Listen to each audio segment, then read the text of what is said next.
21세기는 여성의 시대고 21세기는 노인의 시대고 21세기는 서비스의 시대입니다.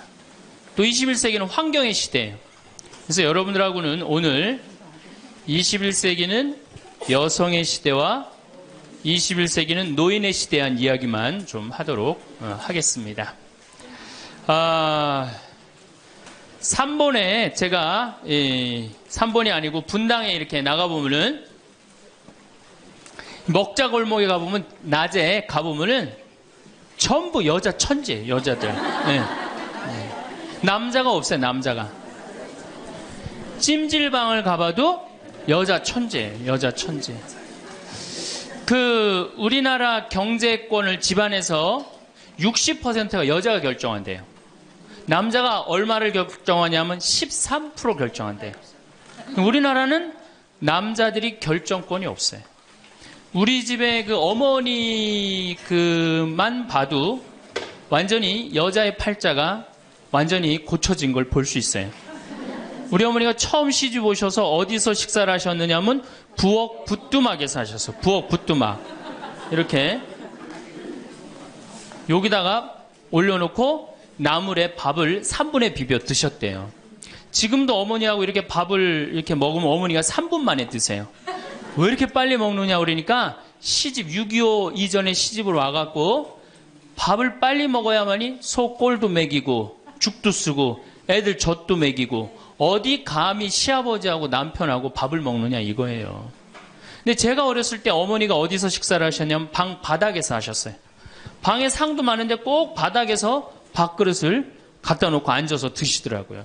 저는 왜 밥상에 이렇게 자리도 있는데 꼭 어머니가 저렇게 방 바닥에서 드실까 이런 생각을 했어요. 근데 어머니는 사실은 출세한 거죠. 부엌에서 방으로 들어온 것만 해도 출세한 거예요. 네. 20년 만에 방에 들어와서 식사를 하신 거예요. 근데 제가 신학교에서 방학 때 와보니까 놀라운 일이 벌어지셨어요. 어머니 밥그릇이 밥상 위로 올라왔어요. 아버지하고 마주보고 식사를 하시더라고요. 이걸 뭐라고 그러냐면 맘먹는다고 그럽니다. 이때부터 맘먹기 시작하더라고요. 아버지하고. 목소리가 어머니 목소리가 그전에는 어머니 목소리가 커졌던 기억이 안 나는데 밥상 위에 밥그릇이 올라오면서부터 이게 어머니 목소리가 더 커지기 시작했어요. 근데 제가 이제 신부돼갖고 한 달에 한 번 집에를 가는데 이젠 더 놀라운 일이 이제 벌어졌어요. 어떤 일이 벌어졌느냐면 이제 밥을 아버지가 차려 드세요. 어머니가 안 차려주세요. 아버님 하시는 말씀이 엄마 성당 간다고 가방 들고 나가시면은 해 떨어지기 전까지는 안 들어온대요. 여러분들도 지금 오늘 아침에 상 차려놓고 지금 나왔죠? 남편이야 밥을 먹곤 말건 이게 완전히 세상이 바뀐 거죠. 어떻게 감히 이 남편 밥을 안 차려주고 강원도까지 옵니까? 점심 한 끼인데요. 뭐 이렇게 간이 커졌다니까 여자들이. 자, 그런데 우리 아버님은 한 달에 레지오 4일, 그 다음에 구역 밥모임 4일, 그리고 당신 개모임 한 4일, 12일을 나가서 드세요. 어머니가. 아버님이 12일을 밥을 차려 드시는데 불만을 안 삼으세요. 무슨 생각으로 불만을 안 삼나 했더니 이 늙은 나이에 내가 이 집에서 쫓겨나지 않고 밥 세끼 얻어먹는 것만 해도 감사하다. 여러분들 젊은 사람들의 이혼은 줄어드는데 황혼 이혼은 지금 늘어나고 있어요. 황혼 이혼은. 그러니까 늙어서 안 쫓겨나는 게 그것도 여자한테 안 쫓겨나면 감지덕지한 거죠. 그러니까 세월이 50년 만에 완전히 바뀐 거예요. 여러분들 2002년에 판사 임용고시에 1등부터 10등까지 6명이 여자였어요. 2006년에 판사가 110명이 됐는데 남자가 56명, 여자가 54명. 근데 2007년에 판사가 90명이 임용이 됐는데 남자가 38명, 여자가 52명, 남자가 38명. 그러니까 2배가 많은 거예요. 예. 훨씬 여자가 많은 거예요. 이 작년에 외무고시 31명이 합격을 했는데 남자가 10명, 여자가 21명. 이 놀라운 통계입니다. 제가 이군 사령부에 가서 강의를 한 적이 있어요. 이군 해군 평택에 있는 장병 한 1000명한테 강의를 했어요. 환경 강의를 하고 끝나고 나왔는데 거기 소령님이 저한테 부대를 구경시켜줘요. 제가 이 군 부대 강의를 많이 들어가는데 꼭 군대 가면 자기 부대를 꼭 구경시켜줘요. 이군 해군 사령부가 서해 교전한 부대예요. 그 배 막 올려져 있고 배도 구경시켜주고. 근데 이제 3,000톤급 구축함을 이렇게 했는데 뭐 포가 얼고 배 길이가 뭐 100m고 막 설명을 해주는데 옆에 대위 3명이 딱 걸어가는데 여자 대위가 어깨가 딱 벌어진 키가 1m 70이 넘는데 3,000톤 구축함은 눈에 안 들어오고 여자만 내가 이렇게 고개가 돌아갔어요. 그랬더니 이 소령님이 저한테 그러더라고요. 신부님 멋있느냐고. 아우 멋있다고. 그랬더니 그 소령님 하시는 말씀이 자기는 쟤네들만 보면 무섭대요. 왜 무서우냐? 이게 쟤네들이 그 있는 부대 그 중대하고 남자 대위 부대하고 이렇게 축구 시합하면요 꼭 여자 부대 애들이 이긴대요. 중대장. 왜? 이 군대가 얼마나 삭막해요. 그 삭막한 군대에 자기 중대장님이 여자야. 그러니까 이 시합을 하면 그 여자 중대장님을 위해서 목숨을 바쳐서 뛰는 거예요. 그래서 그 소령 얘기가 이제 곧 여자 장군 나올 거라고. 이제 곧 여자 장군 나올 겁니다. 이제는. 정말 제가 3번에 가서 한번 강의를 한 적이 있어요. 한 7, 8년 전에 고등학교 전교 1등부터 10등까지 9명이 여자예요. 남자 딱 1명이에요. 남자 딱 1명. 안산에 보니까 전교 1등부터 10등까지 1등부터 5등까지는 다 여자예요. 그러니까 요즘 남자애들이 왜 이렇게 시험을 못 보느냐? 컴퓨터 게임 때문에. 그 다음에 음란 사이트 때문에. 그 다음에 개떼처럼 돌아다니는 특성 때문에 남자애들이 여자애들을 따라갈 수가 없대. 혹시 우리 집에 남자만 아들만 낳았다 손 들어보세요. 우리 집에 아들만 있다 손 들어보세요. 이 집은 이제 망한 거예요.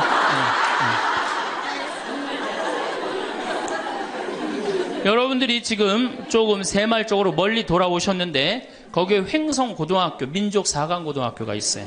그런데 10년 전에는 여학생이 한 명도 입학을 못했어요. 근데 재작년부터 여학생이 훨씬 많이 입학을 합니다. 어딜 가도 여자가 약진을 하고 있어요. 2007년 여러분들 의사, 변호사, 회계사, 약사 이거 고소득 일자리에 70%가 여자가 차지해요. 남자는 30%밖에 못 차지해요. 그러니까 완전히 이 여자 세상에 온 거죠. 일본의 골드만삭스라는 이게 굉장히 중요한 통계인데 이 여성들이 얼마나 중요하냐? 115개 기업을 조사를 했는데 여성 이사가 있는 회사는 10년간 일본이 90년서부터 2000년까지 0% 성장을 하죠. 10년간 주식이 96% 오른 건 다 여성 이사가 있는 회사만. 그때 일본은 전체적으로 몇 프로 올랐느냐? 13% 올랐다는 거예요. 우리 집에 이제 딸이 있다. 그렇다면 이제 역사의 한 페이지를 장식할 인물이 나올 거예요. 여기 계신 분들 중에 내가 아들을 놓으면은 처음에 아들이 고추 달고 딱 나오면 뭔가 여자로서 일을 해낸 것 같죠? 그렇죠? 내가 드디어 이 시집에 와서 이 집에 이제 대를 잇는구나. 그리고 이놈이 이제 고추를 달고 막 뛰어다니면 그렇게 뿌듯하대요. 쳐다만 봐도. 그렇죠? 근데 이제 이놈이 이제 고등학교에 가고 콧수염이 나기 시작하면은 멀어지는 거예요. 사촌이 돼버리는 거예요. 사촌이. 엄마를 봐도 말도 안 하고 씩 자기 방에 들어가고 다정하게 말 건네는 게 없어요. 뭐 어렸을 땐 막 안기기도 했는데 이건 뭐 자기보다 훨씬 큰 놈이 안기지도 않고 이 대학교 가면은 얼굴 보기 힘들어지는 팔촌이 됩니다. 이제 장가를 가면 이제 사돈이 돼버리죠.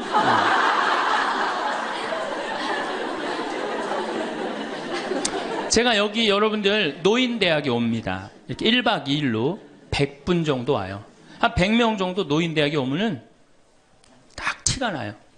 저 할머니는 아들밖에 없구나. 저 할머니는 딸이 있구나. 확 티가 나요. 아들만 있는 할머니들은 옷을 이상하게 입고 와요.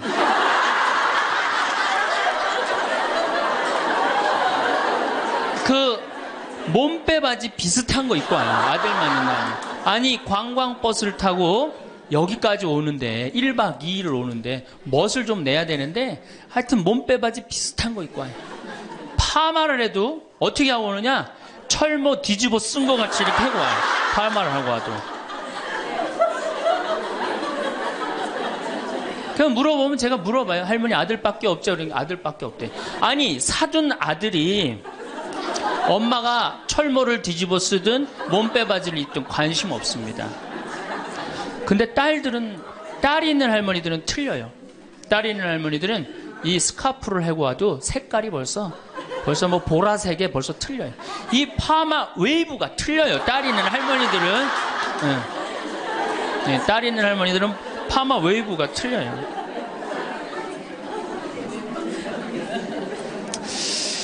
그렇다고 그러죠. 똑똑한 자식은 나라의 자식이 됩니다. 그렇죠? 똑똑한 아들 자식은 나라의 자식이 되고 돈 많은 자식은 그렇지 사돈의 자식이 되고 이게 어리삐리한 것만 내 아들로 남아서 평생 고생시키는 거예요. 어리삐리한 것만 내 아들로 남아서 평생을 고생시켜요. 그러니까 여러분들 중에 아들이 있다고 행복하고 뭐 믿고 완전히 시대를 잘못 알고 있는 거예요. 이제는 늙어서도 아들이 있어도 소용이 없는 시대다. 21세기는 자고로 누구의 시대냐? 여성의 시대다. 여성을 무시하면 어떤 공동체든 망하게 되어 있습니다. 어떤 공동체든. 우리나라에서 돈 제일 많이 버는 기업이 삼성이에요. 여성 이사가 제일 많은 회사가 삼성입니다. 아프가니스탄 여성 글도 안 가르쳐요. 그러니까 굶는 거예요. 샘 월튼이라는 분이 있어요. 이분이 누구냐면 월마트 창시자예요. 월마트 아시죠? 세계 최대의 기업이죠. 이 양반이 이제 세상 떠났는데 이 양반이 뭐라고 그랬냐면 당신 회사에 결정권을 가지고 있는 여성 이사가 30%가 넘지 않는다면 당신 회사는 10년 후에 망할 걸로 생각해라. 그렇게 얘기를 했어요. 그러니까 이제는 사회에 돈 쓰는 주체는 다 누구예요? 다 여자예요. 제가 수없는 강의를 해도 내 강의를 듣는 대부분은 다 누구예요? 여자들이에요. 남자는 그 시간에 어디가 있어요? 노예처럼 돈 벌러 나가면은 그거 먹으러 다녀, 강의 들으러 다녀. 그러니까 돈을 쓰는 주체가 여성이기 때문에 여성을 이해하지 못하는 공동체는 망하게 돼 있어요. 그 많은 기업가들이 그걸 간파한 거예요. 제일 먼저 망할 때가 어디야? 한국 천주교. 모든 결정권이 누가 있어요? 남자들이 있잖아요. 주교님, 신부님들이 다 결정하잖아요. 난 걱정이 앞서요.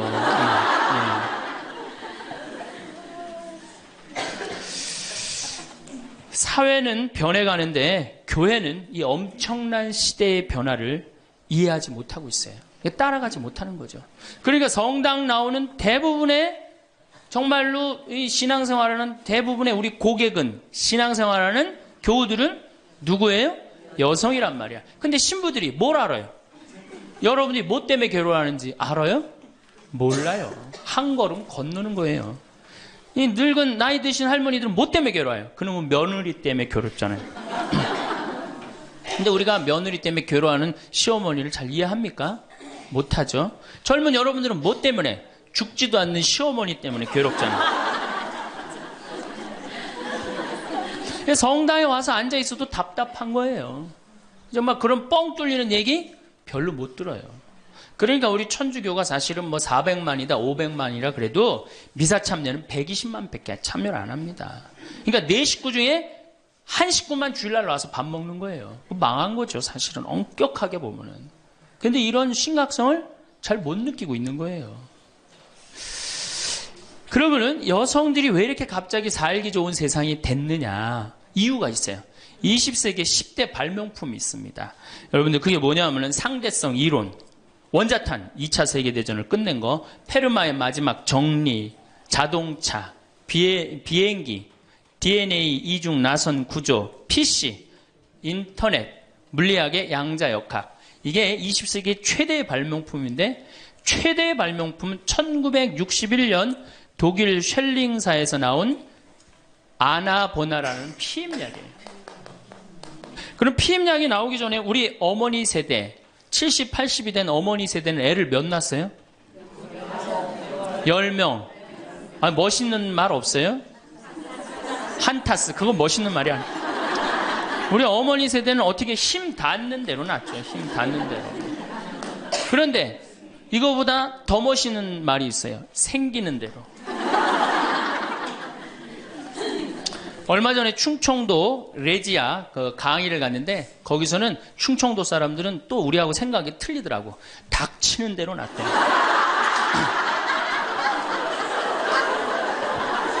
닥치는 대로 낳대. 그러니까 우리 어머니 세대 16에 시집 갑니다. 그렇죠? 16 생식 능력 시작되면 그럼 배가 불러요. 16 시작하고 배가 부르면 17 되면 애가 하나 나와요. 애가 나오면 얼마나 바빠요. 젖 먹여줘야죠. 얼러줘야죠. 논일 나가야죠. 밭일 나가야죠. 우리는 어렸을 때 집에 누에를 키웠어요. 누에 뽕 먹여야죠. 얼마나 바빠요. 그런데 이게 아장아장 걸어다닐만 하면 19 되면 또 어떻게 돼? 또 배불러. 그 20 되면 또 하나 나와. 이 둘이 이제 아장아장 기어다니고 정신이 하나도 없죠. 22 되면 또 배불러요. 23 되면 또 나와요. 그러니까 어디 놀러 가고 싶어도 어떻게 하나는 포대기에 싸고 하나는 젖에 매달고 하나는 옆구리에 끼고 어딜 옛날에 여자들이 놀러를 가요. 집 밖 동네 밖 꿈도 못 꿨습니다. 이렇게 몇 가지 애를 놓냐면 40가지 애를 낳아요. 그러니까 몇 년 동안 애를 놓느냐면 25년 동안 애를 놓는 거예요. 25년 동안. 여러분들 이게 사람이에요?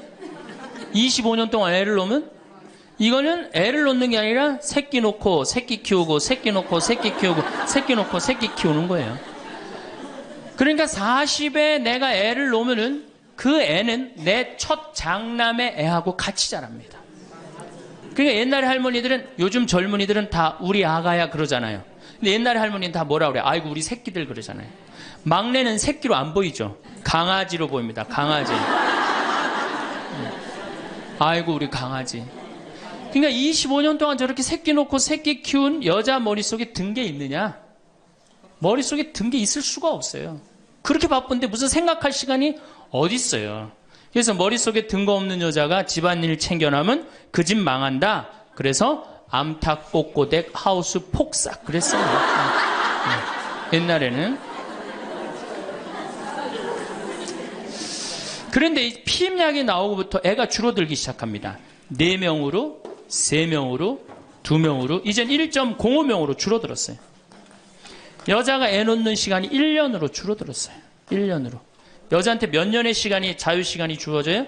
24년의 자유시간이 주어진 거예요. 자, 24년 동안 여자들이 사법고시 보고 행정고시 보고 외무고시 보고 육사 가고 해사 가고 공군사관학교 가고 경찰대학 뭐 1, 2, 3등 수석 졸업 육사 해사 수석 졸업 이건 다 이제 옛날 얘기에 다 휩습니다. 그러니까 여러분들 가정에 우리 집에 아들만 있다. 이 집은 뭐예요? 망한 거예요. 그래서 내가 딸을 둘 놓으면 뭐? 금메달. 그렇죠? 아들 하나 딸 하나 놓으면 은메달. 아들만 둘 놓으면 목메달. 그래 목메달. 동메달이 아니에요. 목메달이에요. 목메달은.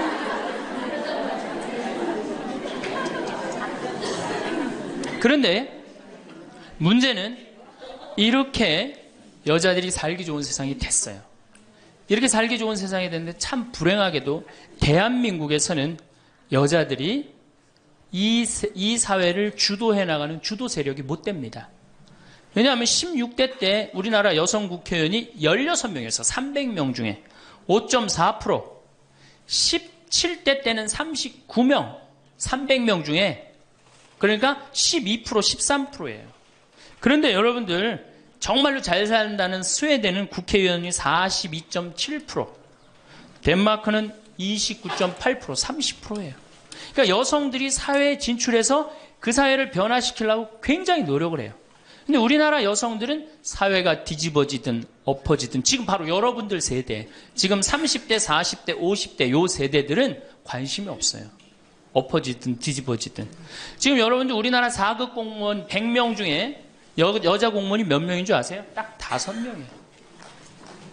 그러니까 미국의 대사분이 우리나라에 이제 있다가 이제 미국에 가면서 한 신문의 칼럼에 글을 쓰고 갔어요. 대한민국 이상하다. 이렇게 여자들이 대학까지 나오는, 이렇게 많이 나오는 나라도 없다. 그런데 대학까지 나온 이 고급 인력이 시집만 가면 다 자기를 관둔다. 참 이상하다. 그래서 한국이 발전을 못하는 거예요. 그 인력이 어떻게 그대로 다 계속 사회를 위해서 노력을 해야 되거든요. 우리가 $10,000에서 $20,000로 넘어갈 때 여성의 사회 참여율이 모든 국가를 통계를 빼보니까 9% 정도 증가했대요. 여성들이 사회에 나가는 게. 우리나라는 1.6%. 사회 안 나가는 거예요. 왜 안 나가요? 두 가지 때문에 안 나갑니다. 이 두 가지, 이 병을 고치지 않는 한 우리나라는 선진국으로 가기도 힘들고 대한민국 정말 행복한 나라로 가기도 힘들어요. 첫 번째 뭐냐? 자식 교육. 여기에 미쳐 있어요. 요즘 내가 이렇게 방송을 보면은 정말로 정신없구나 이런 생각이 들어요. 두 번째로는 텔레비전. 이게 또 방송으로 나가겠지만 이 텔레비전님에 미쳐 있어요. 텔레비전. 이 두 가지 여자들이 완전히 미쳐서 사회에 건강한 세력이 되지 못하는 거예요. 그럼 자식 교육을 가만히 보면은 한번 보세요. 내가 이제 딱 아기를 가졌어. 임신을 했어. 요즘 젊은 엄마들이 임신을 딱 하면은 얼마나 이뻐요. 지금 이제 해도 나고 이제 조금 있으면 더 멋있어질 것 같은데 강도 예쁘고 산도 예쁘고 꽃도 예쁘고 하늘도 예쁘잖아요. 그럼 내가 세상에 태어나갖고 정말 이렇게 행복하게 살았으면 좋겠다 이런 생각하는 엄마들 거의 없어요. 임신을 하는 순간 내 뱃속에 서울대학 C가 들어왔다고 생각을 해요. 이 얼마나 불행해요. 그래갖고 뱃속에 있는 애한테 글자를 가르칩니다. 도화지를 이렇게 오려서 대한민국, 대통령, 뭐 변호사 뭐 이런 거. 그 다음에 이제 요즘 또 2개 국어를 알아듣는다고 How are you today my baby? It's raining. 비 온다 이거죠 오늘. 사실 여러분들 태아는 뱃속에 있으면서 10달 동안 잔다고 그래요. 그 애한테 그래서 그걸 뭐라 그래? 태교라고 그러잖아. 교육을 시키는 거 뱃속에 있을 때부터. 얼마나 불행합니까? 뱃속에 있을 때 교육을 받으니. 그러니까 엄마의 태를 열고 세상에 나왔어. 그래갖고 3번에 이제 아파트촌이죠. 아파트를 통해서 수리산을 너무너무 보고 싶어 얘가. 구름도 보고 싶고 눈도 보고 싶고. 근데 이 잔인한 엄마들이 아무 생각 없는 엄마들이 아파트 베란다 창문에 한쪽에는 가나다라마바 차타카타를 붙여놓고 한쪽에는 A, B, C, D, E, F, G를 붙여놓고 수리산을 보고 싶어도 보여요 안 보여요? 글자에 가려서 안 보이는 거예요. 내가 누워서 모빌이 돌아가는데 기억 니은 디귿 리을이 막 돌아가요. 모빌이 겨다닐만 하면은 엄마들이 텔레비에는 텔레비전이라고 써놓고 냉장고에는 냉장고라고 써놓고 의자에는 의자라고 써놓고. 그러니까 애들이 겨다닐 때마다 글자가 없는 데가 없어요. 그러니까 요즘 애들이 몇 살이면 한글 띱니까? 5살이면 4살 띄어요? 5살이면 한글 띄어요. 여기 계신 분 중에 초등학교 들어가기 전에 한글 띄신 분들 계세요? 없을걸요? 저는 초등학교 1학년 내내 받아쓰기 빵점이었어요. 기억나요? 1년 내내 빵점이었어요. 글자가 뭔 줄 알고 학교를 들어가요. 맨 뛰어놀다가 어머니가 어느 날 갑자기 여기다 수건 딱 달아주니까 이게 학교 가는 건가 보다 하고 학교 갔죠. 2학년 때 전 한글 띄었어요. 근데 내가 5살에 한글을 띈다. 흥분됩니까? 안 됩니까? 드디어 우리 집에 천재 태어났다. 저한테 데리고 옵니다. 신부님 우리 애가 천재인가 봐요. 왜요? 텔레비에 나오는 글자 모르는 글자가 없어요. 5살밖에 안 됐는데 축복기도 좀 해주세요. 안수기도 해달라는 거죠. 그럼 내가 걔 머리에 손을 얹고 뭐라고 그러냐? 이제 네 인생은 쫑났다.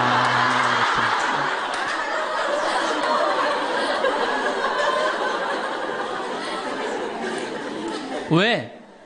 삐아제나 썸머힐이나 몬테소리 같은 유아 교육 이론을 가만히 읽어보면요. 3살, 4살, 5살 때 뇌의 75%가 형성된대요. 이때 고정적인 개념을 가르치지 말라고 그래요. 근데 이 글자를 가르치면 글자는 잘 알지만 뭐를 몰라. 다른 걸 모르는 거예요. 그야말로 이제 똑똑 바보가 되는 거죠. 저한테 이렇게 말하는 엄마들이 참 많아요. 신부님, 우리 애가 머리는 똑똑한데 노력은 안 한다고. 어림도 없는 소리예요. 왜? 얘는 이제 머리가 완전히 막혀 있는 거예요. 이때 어떻게 해야 돼? 저는 어렸을 때 요때 어떻게 자랐느냐면은 스레트에 막 기어다니다가 떨어져갖고 끓는 물에도 떨어져 봤어요. 아, 이게 끓는 물에 떨어지면 디는구나. 그 다음에 팽이 깎는다고 막 낫으로 깎다가 여기 쳐갖고 아직도 여기 이 상처가 있어요. 5살 때 확 뼈까지 잘라갖고 이게 잘라지는 거구나. 이러면서 애가 뭐를 이해해? 세상을 이해한단 말이야. 세상 돌아가는 이치를 깨닫는단 말이야. 그때 돌아가면서. 근데 책상 앞에서 글자만 배운 애는 다른 경험이 전혀 없는 거예요. 그래서 나는 초등학교 때 이렇게 성당에 이렇게 오는 엄마들, 내가 이제 다음 주에도 이제 유치원에 가서 강의를 하는데 엄마들이 그렇게 하는 엄마들이 참 많아. 너 바보야? 왜 이거하고 연결할 줄을 몰라? 이렇게 이해가 안 돼? 그렇게 막 화내는 엄마들 되게 많아요. 여러분들도 자식들 키우면서 이렇게 화낸 자식 있어요, 없어요? 분명히 있는 애는 이제 걔는 똑똑 바보예요. 왜냐하면 하나만 알고 다른 걸 모르는 거예요. 그러고 이제 천재인 줄 알고 초등학교에 들여놨더니 남들하고 섞어 놓으니까 어때요? 똑같은 애. 이때부터 이제 학원에 보내기 시작하는 거예요. 무슨 영어 학원, 속셈 학원, 웅변 학원, 피아노 학원, 무슨 요즘 서당도 있다고 그래. 서당. 저는요, 지금 우리나라 여자들이 얼마나 정신없느냐면요, 무슨 특목 유치원이 있대요.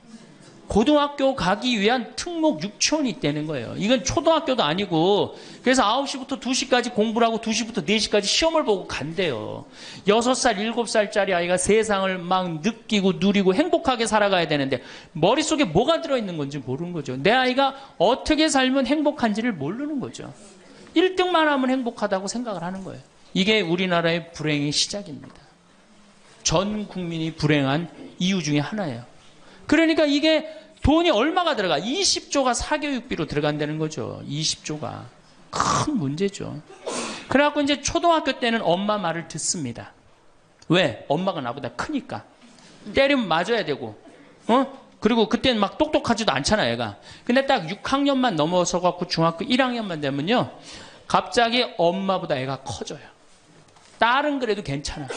아들놈이 이렇게 커지면요, 확 커집니다. 그래갖고 이제 학원을 땡땡이를 깠어, 애가. 너 이놈의 새끼 왜 학원 땡땡이 까고 그래? 너 공부 빨리 해야지. 좋은 대학 가서 너 출세하고 행복하지. 뭐가 좋은 대학 가는 게 행복해. 그래갖고 딱 때리려고 그러면 말 안 들으면 때리려고 그러죠. 여러분들 그러죠? 그러면 이제 아들이 딱 엄마 손을 딱 잡고 내려다보면서 중요한 게 있어요. 흰 눈동자 95%, 까만 눈동자 5%를 확 뒤집으면서 엄마를 밀쳐내면서 뭐라 그러냐면은 이거 왜 때리냐고 말로 하자고. 여러분들 중고등학교 자식한테 맞는 부모가 14%예요. 이 지금 웃으면서 우리가 얘기를 해서 그렇지 실질적으로 심각한 가정 너무나 많습니다. 실질적으로. 왜? 엄마가 어디 있어? 우리 애들한테 관리자만 있지. 얼마 전에 반포 성당에서 교육을 받으러 오셨어요. 강의 끝나고 반포 자매님 한 분이 저하고 얘기를 할 기회가 있어서, 신부님 제가 중국집을 합니다. 그래도 반포에서 합니다. 꽤 잘 되는 음식점입니다. 제가 중국 음식점에 엄마들이 점심 때 갖고 탕수육 하나 시켜갖고 애 스케줄 관리해 준다는 거야. 아니 그거 시켜놓고 학원 어디 가고 몇 시에 뭐 가고. 야, 애가 행복할 것 같아요? 어림도 없는 소리예요. 그러니까 얘네들이 무슨 병에 걸리냐면 번아웃 병에 걸려요. 하느님 인간으로 태어났으면 10살 때 쓸 거 20살 때, 30살 때, 40살 때, 50살 때 쓸 에너지를 줬는데 이거를 유치원부터 초등학교 때까지 다 태워 없앤 거예요. 그러니까 중학교만 올라가면 애가 에너지가 하나도 없어. 텅 비었어. 그래갖고 무슨 병에 걸리냐면 귀찮아 병에 걸려. 뭐 좀 하자 그러면 뭐라 그래? 엄마 귀찮아. 좀 놔도. 아무것도 하기 싫은 거예요. 그렇게 시달렸으니, 아니 초등학교 때는 4시간, 8살짜리가 4시간 공부하면 많이 한 거 아니에요? 공부? 근데 요즘 애들이 어떻게 해요? 밤 10시까지 학원을 다녀요. 그래서 한 애가 자살을 했잖아요. 근데 유서를 써놨는데 뭐라고 써놓고, 아버지는 8시에 들어오는데 왜 내가 10시에 들어와야 되느냐. 4학년 애가 초등학교. 이렇게 인생이 힘든 거라면 죽겠다. 그리고 뛰어내려서 죽었어요. 이거 누가 만드는 거예요? 여러분들이 만드는 거예요. 여러분들이 도대체 인생을 어떻게 살면 행복하고, 우리가 내 아이에 맞게 살아가야 되는데 내 아이가 공부만 못하면 뭐라 그래? 너 커서 뭐가 될래? 어? 근데 유태인들은요, 공부를 못해도 애 기를 안 죽인대요. 우리는 공부 못하면 애 기 죽여, 인간성 나빠, 불효자의 천하의 몹쓸 놈이야, 꼴뚱하면은. 근데 유태인들은요, 꼴뚱하면은요, 부모가 애 기를 절대 안 죽인다. 꼴뚱하는 것도 서러운데 집에서 기까지 죽이면 애는 어디로 가라고. 그러니까 너 꼴뚱해도 괜찮아. 커서 돈만 많이 벌어. 지금 반에서 1, 2등 하는 애들 다 나중에 비서로 쓰고 회계사로 쓰면 돼. 걔네들 지금 열심히 공부하는 이유가 다 너를 위해서 공부하는 거야. 완전히 애 기를 살려주는 거예요. 그러니까 스티븐 스필버그가 나오는 거예요. 여러분들, 스티븐 스필버그가 고등학교 2학년 때 학교 적응을 못해서 학교를 관둡니다. 그리고 지지나 반에 편성돼요. 지지나 반에. 그런데 엄마가 어떻게 했느냐? 우리 아들은 영화를 좋아하니까, 우리 아들은 상상력이 좋으니까 훌륭할 거야. 끊임없이 아이의 기를 살려줘요. 이 사람이 어떻게 됐어요? 세계 최고의 감독이 된 거예요. 그 상상력 하나만 가지고. 엄마가 만약에 공부 꼴 지지나반, 이 지지나반에 들어간 이 지질이 복도 없는 거, 내가 팔자도 없지, 이랬다면 스티븐 스필버그가 나오지 않았을 거예요. 근데 우리나라는 꼴등하면 인간성 나쁘고 불효자고 부모님 마음 이해 못하고, 사실은 꼴등하는 애들이요, 여러분들 성격 좋은 애들이 꼴등하는 거예요. 이 유한 애들이 독한 놈들이 1등하는 거예요. 여러분들 자식들 중에 1등하는 애들이 있으면 독한 애들이에요. 그거 좋아할 거 하나도 없어요. 자, 이제 우리가 자녀들, 이제 엄마들이 무슨 생각을 하냐면, 내가 내 아이를 정말로 행복하게 키운다는 생각, 아니면 차라리 신앙으로도 키워야 되는데, 이게 대학에 미쳐있기 때문에 중학교 3학년, 고등학교 3학년 때 미사를 안 나가면은 은근히 눈을 감아줘요. 은근히 눈을 감아줘요.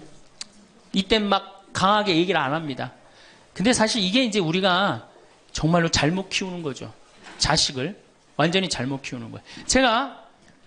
우리가 우리 자식들을 질서를 알게 키우든가, 아니면 예의를 알게 키우든가, 아니면 사랑을 알게 키우든가, 봉사를 알게 키워야 되는데, 너 편안하고 너 1등만 하면 최고야. 네가 1등만 하면 모든 게 다 용서돼. 그런 거예요. 우리가 얼마나 자식을 잘못 키우느냐 하면, 제가 이제 20년 전이에요. 신학교 졸업하고 내 동창 신학생하고 제주도 여행을 가기로 했어요. 근데 내가 이제 혼자 이제 돈이 없어갖고 이제 나하고 같이 가서 부산에 가서 비행기를 탔어요. 24년 만에 처음으로 비행기를 탄 거예요. 참 굉장히 설레고 막 기대되더라고. 그래서 창가에 앉으면 막 밑에 내려다 보이는 거, 막 꽃피는 팔도강산의 마지막 해가 그 장면이었어요. 비행기 타고 막 아래 내려다 보는 거. 그래서 나도 그걸 꿈꾸면서 나 비행기를 탔어요. 근데 마침 주님께서 날 도와주셔갖고 제가 창가에 딱 앉았어요. 그럼 내 옆에 내 신학생이 옆에 앉고. 그래갖고 폼을 있는 대로 바깥에 내다보고 막 난리를 치는데, 저쪽에서 이제 젊은 엄마가 한 5살짜리 아이의 손을 잡고 또박또박 걸었는데 왠지 불안하더라고. 그러더니 아니나 달러 바로 내 옆자리, 내 좌석 옆자리에 딱 앉는 거예요. 근데 이 5살짜리 놈이 엄마한테 졸리기 시작하는 거야. 엄마, 나 창가에 앉고 싶다는 거예요. 그런데 이 엄마가 안 돼. 여긴 네 자리고 저긴 저 형 자리이기 때문에 너는 여기 앉아서 가야 돼. 이렇게 말하면 얼마나 좋겠어요. 근데 좀 확 돌아서더니, 학생, 우리 아들이 처음 비행기를 타는데 창가에 앉고 싶으니까 자리 좀 양보해 달라는 거예요. 여러분들, 5년 만에 처음 탄 놈이랑 24년 만에 처음 탄 놈이랑 어느 놈이 더 애절할 것 같아요? 이건 24년 만에 탄 놈이 훨씬 애절해요. 그런데 제가 나도 처음 탔기 때문에 자리를 못 양보하겠다 이렇게 말할 수가 없더라고. 그래서 제가 자리를 양보했어요. 근데 이놈이 비행기가 뜨자마자부터 자는 거예요. 내가 내리는 동안 내내 째려보면서 결심한 게 있어요. 내가 죽을 때까지 저놈 얘기를 하리라. 그래서 지금 하는 거예요, 지금. 20년째 지금 하고 있어요. 근데 내가 이제 배를 타고 목포로 와서 이제 기차를 타고 올라오는데, 목포에서 조금 광주쯤 지났을 거예요. 어떤 아이가 초등학교 한 4학년쯤 되는 애가 막 땀을 막 삐질삐질 흘리면서 배를 움켜쥐더라고요. 너 왜 그러냐니까 배가 너무 아프대. 나는 이제 좌석이 있고 그 안에 서서 있는데, 비행기 자리도 내준 놈이 기차 자리 하나 못 내주겠어요? 너 여기 와서 앉아라. 나 괜찮으니까. 그래갖고 얘가 이제 내 자리에 앉아서 30분을 가는데 그 엄마가 한참 보더니 일으키더라고요. 너 일어나라고. 그 학생한테 자리를 내주라고. 나 괜찮다고. 근데 그 엄마 말이 아직도 기억에 나요. 내 아이가 난 질서를 아는 아이로 자랐으면 좋겠다. 아프다고 이렇게 다 하면은 나중에 커서 얘가 뭘 알겠냐. 자기 편안한 대로 살 거 아니냐. 그러니까 나를 도와달라고 그 엄마가 그러더라고요.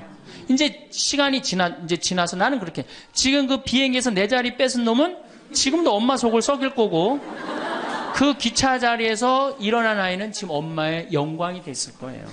근데 우리가 자식을 키울 때 어떤 기준으로 키우느냐, 이 굉장히 중요합니다.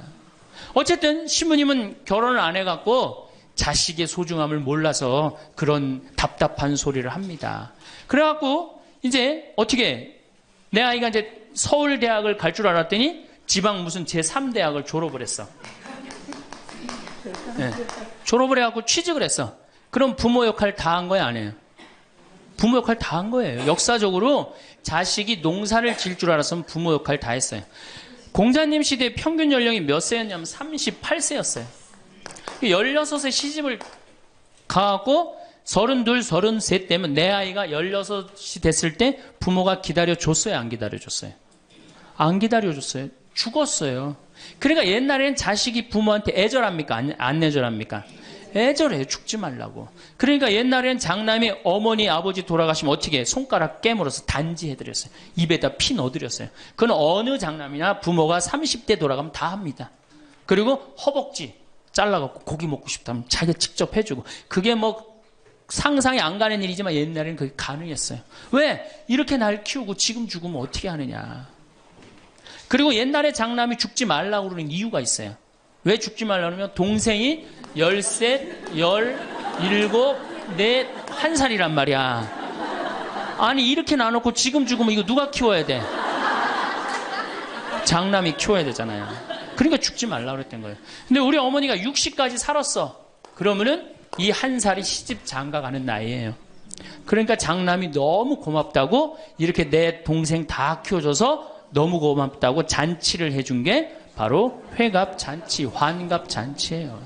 그러니까 옛날에는 환갑이 굉장히 의미가 있었어. 그런데 요즘은 환갑을 차려줬는데도 이게 안 죽네.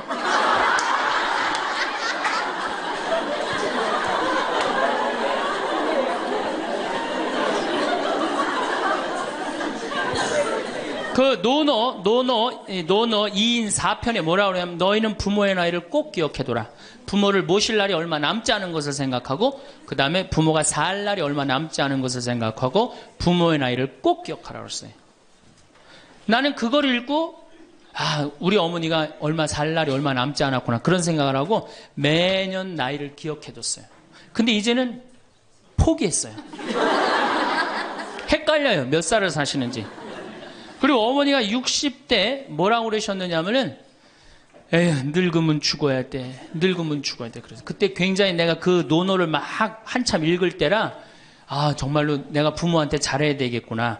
본수원 갈비집에 가고 갈비 한 번 더 사드리고 전화 한 번 더 드리고 했어요. 근데 이제 요즘은 이제 그 얘기 들으면 막 화가 나요. 그 얘기 한 지 벌써 16년이 지났어요. 죽을 기미가 안 보여요. 그래서 제가 2년 전에 어머니한테 가서 그랬어요. 어머니 자식들 앞에서 이제 늙으면 죽는다는 소리 하지 말아라. 자식들 사기치는 것도 아니고 이게 뭐냐. 그런데 설날 집에를 갔는데 어머니가 이게 자식들이 거실에 꽉 찼는데 무슨 속상한 얘기를 하는데 늙으면 죽 그러다가 저하고 눈이 딱 마주쳤어요. 늙으면 죽 그러시다 마시더라고요. 이제 늙어도 안 죽어요. 여러분들 평균 연령이 지금 83세입니다. 그러니까 대부분이 90까지 살아요. 재수 없으면 100살까지 살아요. 여러분들은 몇 년을 사냐면 120년을 삽니다. 그럼 몇 년 남은 거예요? 여러분들 자식들한테 공부 못하는 자식한테 너 늙어 커서 뭐가 될래? 이거 말하는 정신이 있으면은 난 늙어서 뭐가 될까? 이거 먼저 걱정하셔야 돼요. 여러분들 앞으로도 50년, 60년 남아있어요. 근데 이렇게 오래 살 줄 모르고 있는 돈 없는 돈 누구한테 다 쏟아붓어? 자식한테 다 쏟아부어요. 있는 돈 없는 돈. 그리고 맨 손가락 빨면서 50년을 산다. 이건 축복이 아니라 저주예요. 저주. 정말로 생각 잘 하셔야 돼요. 우리나라 여성들 지금 자식한테 지금 학원비 1년에 20조 쏟아 넣을 일이 아니에요. 늙어서 죽지 않으면 결국은 누구하고 힘들어져요? 자식하고 힘들어질 거 아니야. 돈은 한 푼 없지. 자식은 그래도 공부시켰다고 쳐다는 보는데 죽지도 않고 계속 그것도 1, 2년도 아니고 40년, 50년 이렇게 보고 있으면 어때요, 여러분들? 이 생각하면 딱 쉬워요. 여러분들 주위에 40살 먹은 아들이 장가도 안 가고 빈둥빈둥 엄마 주위에서 이렇게 붙어서 살아. 40살 된 딸이 시집도 안 가고 엄마 아빠 옆에서 붙어서 살아. 그 딸 이뻐요, 미워요? 밉죠? 반대로 뒤집어서 생각해 봅시다. 우리 엄마가 90이 됐는데 죽지도 않고 빈둥빈둥 나한테 매달려서 살아. 그럼 그 자식 이쁠 것 같아요? 부모가 이쁠 것 같아요? 안 이쁠 것 같아요? 미워요. 이건 어쩔 수 없어요. 특히 아들이 모시는 게 아니잖아요. 며느리한테 얹혀 살면 더 힘든 거예요. 이 우리 현실의 현실. 계산상 안 맞아. 계산상. 20년 키웠으면 20년어치만 받아 먹어야 될 거 아니야. 안 그래요? 20년 키웠으면 20년어치만 받아 먹으면 되잖아. 근데 이건 20년 키우고 지금 50년, 60년 이렇게 받아 먹게 생겼어요. 내가 고등학교 3학년 때까지 어머니 아버지가 저를 키워줬어요. 고등학교 3학년 때까지 참 고맙더라고요. 신부가 돼서 그런 생각이 했어요.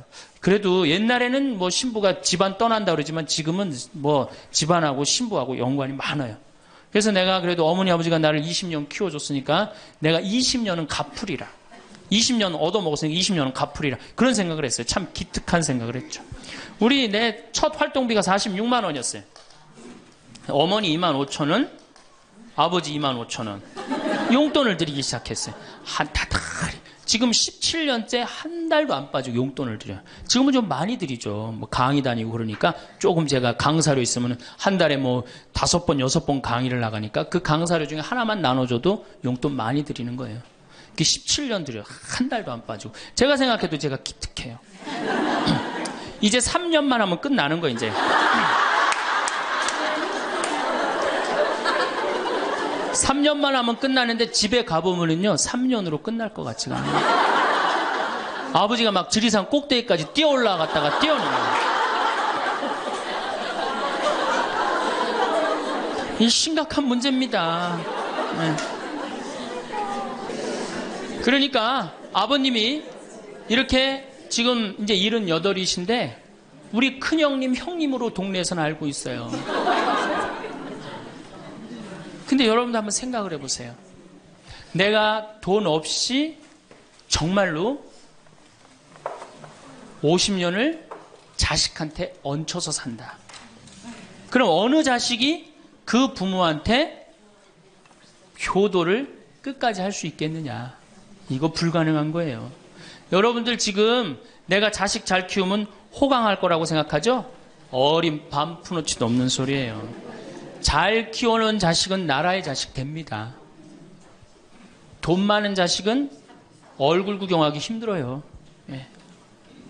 돈 있어갖고 이민을 가면 자식하고 어떤 관계 된다고 그래요? 요즘 그 유명하죠? 해외 동포 된대잖아요. 아들하고 나하고 해외 동포 된다고 그러잖아요. 근데 이제 여러분들만 이제 안 죽는 게 문제가 아니에요. 우리 신부들도 안 죽네.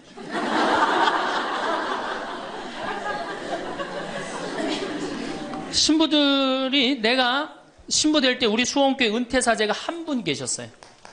한 분 계셨는데 지금 19분 계세요. 19분이 우리가 은퇴기금을 모았는데 벌써 다 쓰셨어. 그리고 이제 죽지도 않고 그대로 가세요. 지금 여기 지금 우리 교구의 최고 원로 신부님 지금 와 계시거든요.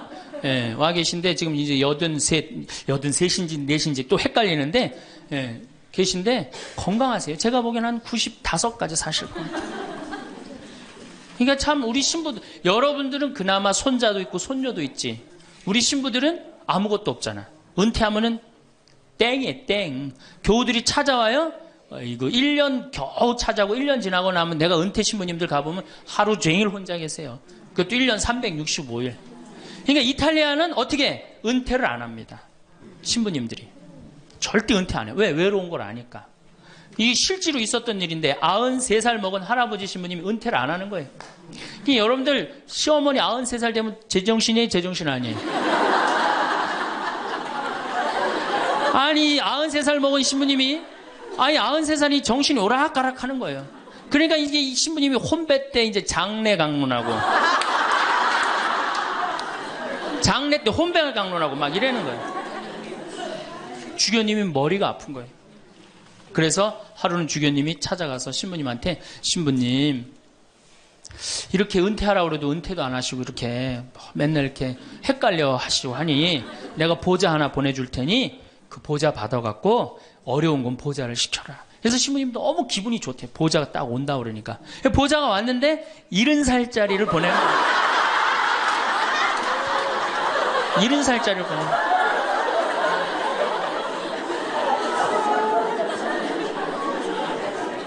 이제 여러분들 인생은요 60부터라는 거 옛날에 많이 들었죠? 실질적으로 인생은 60부터예요. 우리 이런 노래 알죠? 노세 노세 젊어 노세 늙어지면 못 노나니 이런 노래 있죠? 이게 100년 전에 우리 조선시대의 평균 연령이 46세였어요. 이때는 늙어서 놀 수가 없었어. 왜? 젊어서 다 죽었으니까. 근데 이 노래 이제 완전히 고쳐야 돼. 노세 노세 늙어 노세 늙어지면 안 죽나니 이제 안 죽어요. 이제 안 죽어요. 이제 제가 다음 시간에는 그럼 노년에 대한 이해에 대한 말씀을 드릴 겁니다. 왜 우리가 노년을 잘 이해해야 되느냐? 이게 우리 사회에 아주 중요한 문제이기 때문이에요. 아주 중요한 문제예요. 그리고 자식교육, 아까 자식교육하고 텔레비전, 이 텔레비전님을 우리가 쳐 없애야만이 우리가 행복한 삶을 살 수 있어요. 그래서 여러분들 다음 시간에는 제가 이 두 가지에 대해서 좀 자세히 이야기하도록 하겠습니다. 네. 감사합니다.